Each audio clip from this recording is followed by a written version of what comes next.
La pandemia nos ha golpeado a todos y nos ha golpeado de distintas maneras. Por un lado, ha golpeado la vida. Hay cerca de 52.000 colombianos que ya fallecieron, 52.000 familias que están llorando a los colombianos. Y hay otro efecto que poco se habla, pero que igualmente tiene gravedad y va a tener impacto hacia adelante, y es el tema de la educación y la calidad de la educación. Pero por lo mismo hay que decir, en materia de educación, ni los colegios ni las universidades se habían preparado para enviar a sus estudiantes y ofrecerles educación a través de sistemas digitales. Ni los profesores, ni la infraestructura, ni las capacidades. Todo esto se ha venido adaptando y ocurriendo en el camino. Pero cuando lo mira uno desde la otra esquina, las familias, pues mucho menos. Las familias no se habían preparado para tener que convivir espacios de trabajo y espacios de educación en sus hogares. No tenían ni la conectividad, ni los dispositivos, llámese computadores, tabletas, etcétera, disponibles en sus hogares.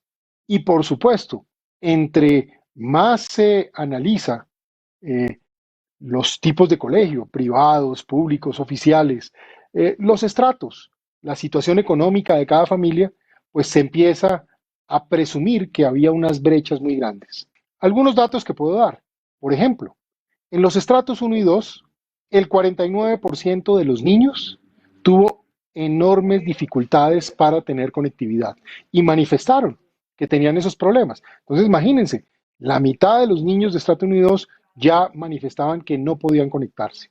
Pero luego hay otros datos que son iluminantes. Por ejemplo, el hecho que en los colegios privados el 78% de los niños estudia más de 4 horas, pero en los colegios públicos solamente el 43% de los niños estudia más de 4 horas. Eso significa que empieza a haber tiempo de ocio, tiempo que no se está aprovechando de manera suficiente.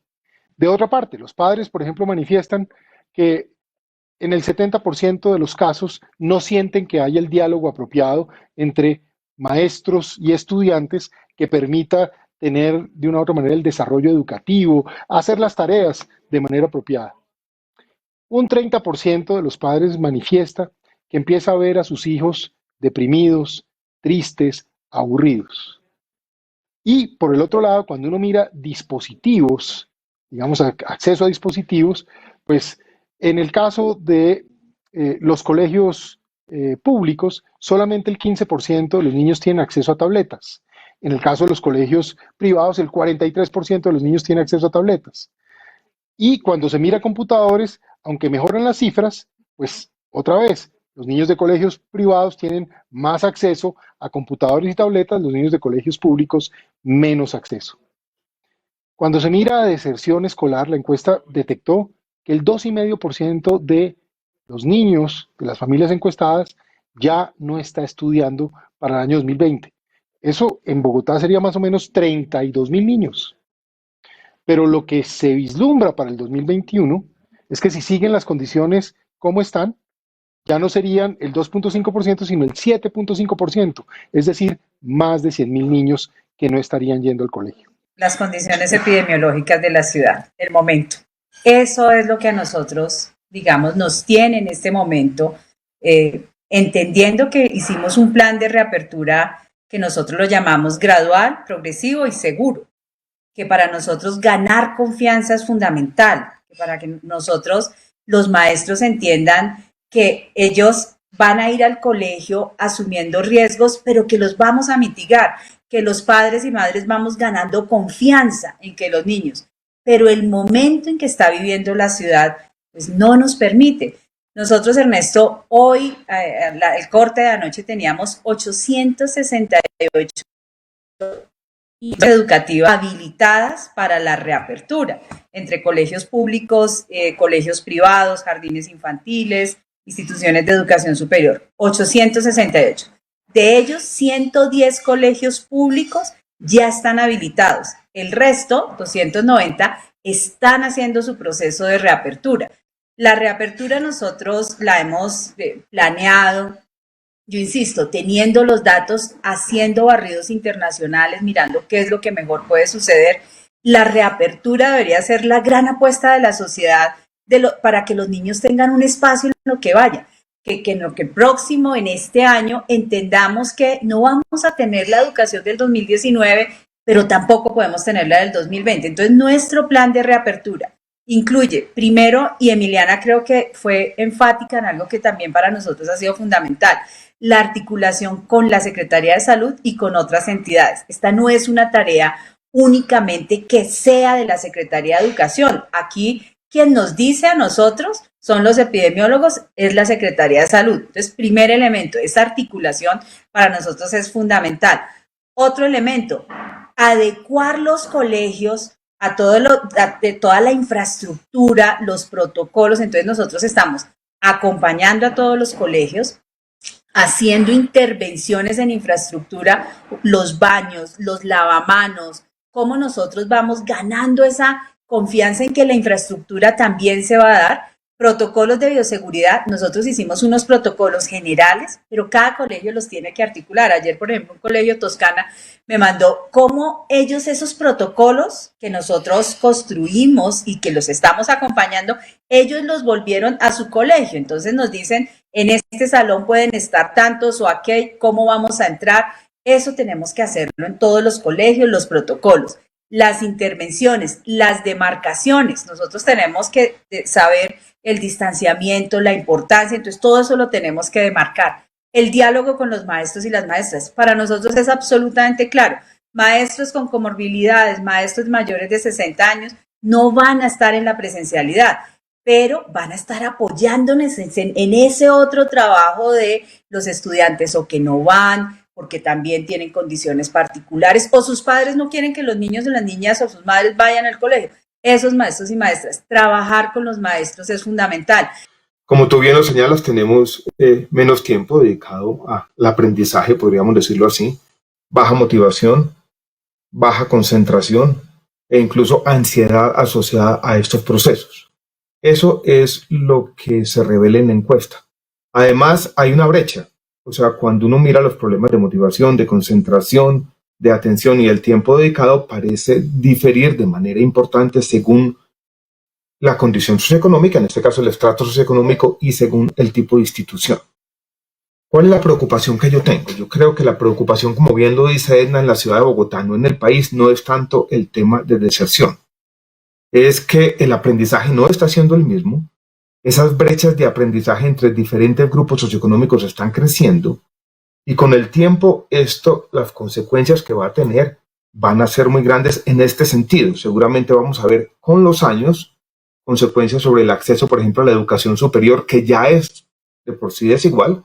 Esas brechas pueden aumentar y consecuencias en el desempeño socioeconómico que termina teniendo consecuencias a su vez en la desigualdad. Entonces nos preocupa este tema, en particular porque en el fondo estamos preocupados es por el futuro.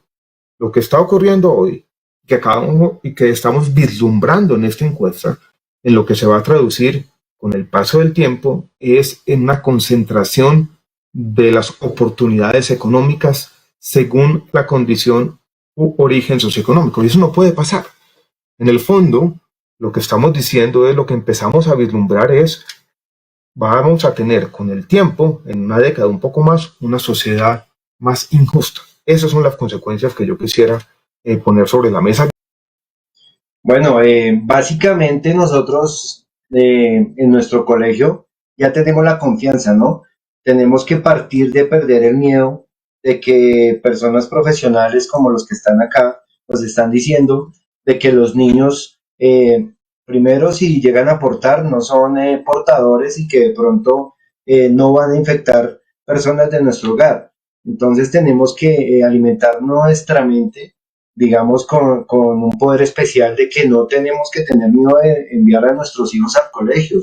A mí el piloto me gustó mucho, me sentí muy segura porque cada 5 minutos nos estábamos lavando las manos, después de cada trabajo desinfectábamos nuestro escritorio con alcohol y gel antibacterial, siempre con tapabocas, nos enseñaban el uso correcto de usar el tapabocas, distanciamiento social. Y pues en realidad me encantó mucho los pilotos de Alianza Educativa del Colegio Las Margaritas. como médico quiero precisar algunos datos. Yo pienso que la mejor manera de poder entender cómo podemos regresar de forma segura es entendiendo los datos, entendiendo los números y entendiendo lo que este año de pandemia ya nos ha dejado de conocimiento. Y el primer punto es reflexionar sobre el COVID en niños, en niños y en jóvenes, es decir, en menores de 18 años.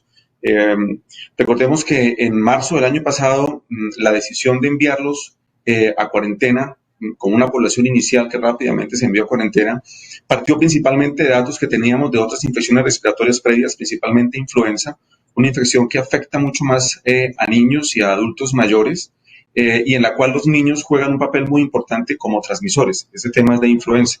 Se extrapoló inicialmente de forma errónea, pensando que coronavirus podría comportarse parecido, pero también rápidamente, datos tal vez de mayo ya estaban claros que el papel que jugaban los niños, primero como transmisores y segundo, que se pudieran infectarse de forma, enfermarse de forma grave, era mucho menor de lo que sabíamos de otras infecciones como influenza. Entonces, de pronto doy algunos números.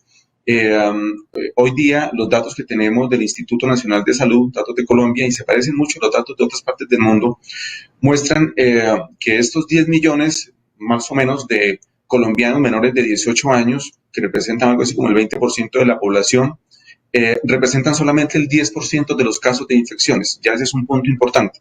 Son el 20%, pero solamente son el 10% de las infecciones. Pero el punto más importante, de pronto el que más nos debe tranquilizar a la hora de hablar desde el punto de vista médico del tema, es que afortunadamente los niños y los jóvenes, además de que se infectan menos, también lo hacen de forma grave mucho menos. Alrededor de solamente el 1.5% de las hospitalizaciones en Colombia por COVID han sido en menores de 18 años, 1.5%. Ese es un número extremadamente bajo. Y eso se repite en todo el mundo. Los números son bastante robustos, bastante parecidos en todas partes del mundo.